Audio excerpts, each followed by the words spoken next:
Japan didn't just rebuild after 2011, it redrew its coastline to survive what comes next. A single tsunami erased entire towns in minutes. The country faced a binary choice: accept repetition or impose control. What followed was a continuous concrete barrier, hundreds of kilometers long, not symbolic, not optional, and it starts here with the wall. Japan, a country known for living with the sea, stretching along the edge of the Pacific Ocean where land meets open water with no buffer in between, fishing towns pressed against the shoreline. Breakwaters, harbors, narrow coastal roads, schools, homes, ports built within sight of the water. The ocean isn't distant here. It's part of daily routine. Most days it's calm, predictable, almost ordinary, and always close enough to matter. For generations, Japan's northeastern coast has lived with a level of risk few nations face. The region sits where four tectonic plates collide, a zone of constant strain and release beneath the Pacific. Hundreds of earthquakes strike every year, most too small to notice, others strong enough to halt rail traffic and empty offices. That constant seismic rhythm shaped not only building codes, but insurance models, zoning laws, and evacuation doctrine at the national level, embedding disaster readiness into everyday governance. Entire coastal communities were designed around one assumption: evacuation, not resistance, was the primary defense. Warning sirens, drills, and instinctive flight to higher ground weren't emergency procedures. They were normal life. Over decades, that normalized exposure shaped settlement patterns and local economies. People built, rebuilt, and invested near the water with an unspoken rule: the ocean can take something, but within limits. Hazard maps, wall heights, and planning models were shaped by historical records and design expectations. The system wasn't reckless, it was rational, based on the data it trusted. But it also meant the coastline was being managed like a repeating problem, not an evolving one. And when pressure breaks suddenly under the seabed, the coastline doesn't get a little worse. Vertical displacement sends entire columns of water racing towards shore as tsunamis with enormous force. Unlike storms, these waves don't lose energy over distance. They compress it. The routine had trained people to expect danger, but it also trained institutions to believe the danger had a ceiling. That assumption collapsed on March 11, 2011. A magnitude 9.0 earthquake ruptured more than 300 kilometers of plate boundary offshore, releasing energy accumulated over centuries. The rupture propagated faster and farther than anticipated, overwhelming early warning expectations and compressing reaction time along the coast to minutes. The tsunami that followed rose close to 50 feet, far exceeding design expectations and historical records used in hazard planning. Entire neighborhoods disappeared, not gradually, but within minutes, leaving no margin for improvisation. More than 20,000 people died. Over 120,000 homes were destroyed. Ports, roads, and rail corridors were torn apart, severing supply chains across northeastern Japan and isolating entire prefectures from the national economy. Fishing fleets were lost. Fuel distribution stalled. Industrial output dropped sharply in the months that followed. And then the wave triggered the Fukushima nuclear disaster, turning a natural catastrophe into a national emergency that rippled through global energy markets and diplomatic relationships. It became clear that the earthquake initiated the crisis, but the tsunami delivered it. Existing seawalls, built for waves less than half that height, failed completely. Not because they were poorly built, but because the model behind them had been wrong. The gap wasn't concrete, it was assumption. That failure forced a national decision centered on survival. Japan committed to constructing an uninterrupted coastal defense stretching nearly 400 kilometers along the Pacific edge, a scale never attempted before. This was not a municipal response. It was a state-level intervention backed by central planning authority and national funding mechanisms, overriding local variation. Sections would rise 45 to 50 feet high, anchored by foundations driven as deep as 80 feet to resist uplift and lateral force under extreme hydrodynamic pressure. The objective was not absolute protection. It was time, minutes gained for evacuation before impact, measured against human movement speeds, alert dissemination delays, terrain constraints, and the friction of real roads under panic. At national scale, time becomes a governance variable. Emergency planning stops asking whether evacuation is possible and starts defining a minimum window that must exist under worst-case conditions. That window is calculated against warning latency, population density, road capacity, vertical access to high ground, and the speed of human movement when everyone moves at once. Once those numbers are set, infrastructure is designed to enforce them. The wall doesn't promise safety, it promises minutes, engineered minutes. So survival doesn't depend on perfect decisions made in perfect time. The investment exceeded $12 billion, spread across multiple fiscal cycles to stabilize funding and maintain political continuity across administrations. This financial commitment signaled that coastal defense had become a permanent national priority rather than a temporary recovery effort. The message was explicit. Tsunamis would return, the outcome of 2011 would not. That commitment translated into engineering reality through controlled experimentation. Before construction began, engineers rebuilt the disaster in laboratories, treating the coastline as a single integrated system rather than isolated towns. This system-wide approach reflected a hard lesson from 2011. Fragmented defenses fail unevenly, and where protection ends abruptly, catastrophe concentrates. Scaled models reproduce tsunami dynamics inside massive wave tanks capable of simulating multiple wave trains and variable seabed profiles over repeated cycles. Tests measured overtopping, pressure distribution, scouring at the base, and progressive structural failure under sustained loads.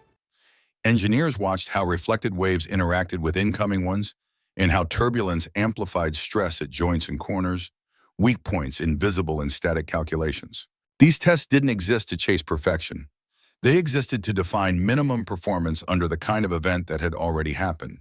Each iteration refined height, slope, thickness, and depth.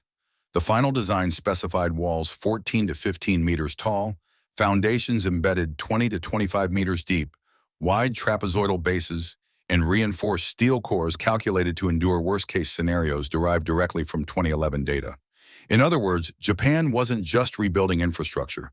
It was rewriting what the nation considered acceptable risk. That design then dictated national deployment. Construction followed the full length of northeastern Japan's coastline, spanning the Tohoku region that absorbed the brunt of 2011.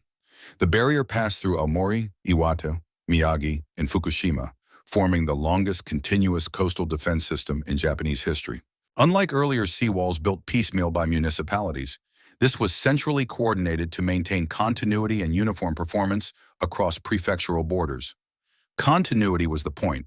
A system that breaks at borders isn't a system, it's a patchwork.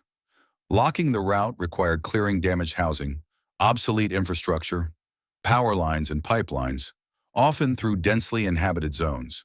Entire neighborhoods were reorganized inland as part of the alignment, reshaping coastal geography permanently and reducing future exposure zones. This relocation altered land values, forced long-term changes in community layout, and rewired daily life, where people live, where they build, how they access the sea. And that's where the cost becomes visible. This wasn't only a wall, it was a decision to redraw the human coastline.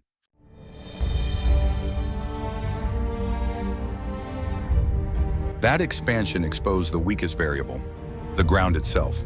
Much of the Tohoku coastline rests on loose, sandy soil formed by centuries of sediment deposition, incapable of supporting massive vertical loads without intervention. In some areas, liquefaction during 2011 had already proven how fast solid ground can behave like water. Engineers conducted extensive geotechnical surveys and stabilized terrain using deep concrete and steel piles, layered crushed stone, and compacted sand to redistribute stress across deeper strata. The requirement was absolute stability, not short-term strength, because failure would occur at the foundation long before the wall itself cracked. Excavation followed, with foundation pits reaching over 20 meters deep. Near-shore sections required temporary cofferdams to exclude seawater and control seepage under tidal pressure, adding logistical complexity and extending construction timelines. Base concrete was poured first, then reinforced with dense steel cages and wide footings engineered to resist sliding and overturning under wave impact and soil liquefaction. This is the part most people miss. At this scale, the wall isn't built on the coast. The coast is rebuilt to hold the wall. With foundations secured, the wall rose in segments, not as isolated objects, but as a continuous line designed to behave as one system under force. Workers assembled reinforced frameworks and poured concrete in stages, inspected for voids and microfractures, then physically tied each block into the next to avoid gaps that could fail under stress. On the ocean side, energy-dissipating tetrapods and armored blocks were stacked to fracture incoming waves before impact, converting a coherent wave front into chaotic turbulence that reduces peak force. Some sections incorporated step faces or splash reduction ledges to lower overtopping height and reduce landward flow velocity. On the landward side, drainage channels, soil backfill, and crushed rock controlled overflow and pressure buildup behind the wall. Many segments included inspection roads or pedestrian paths. In several towns, the wall doubled as a roadway, integrating defense into daily circulation rather than isolating it from civilian life. But continuity required controlled variation.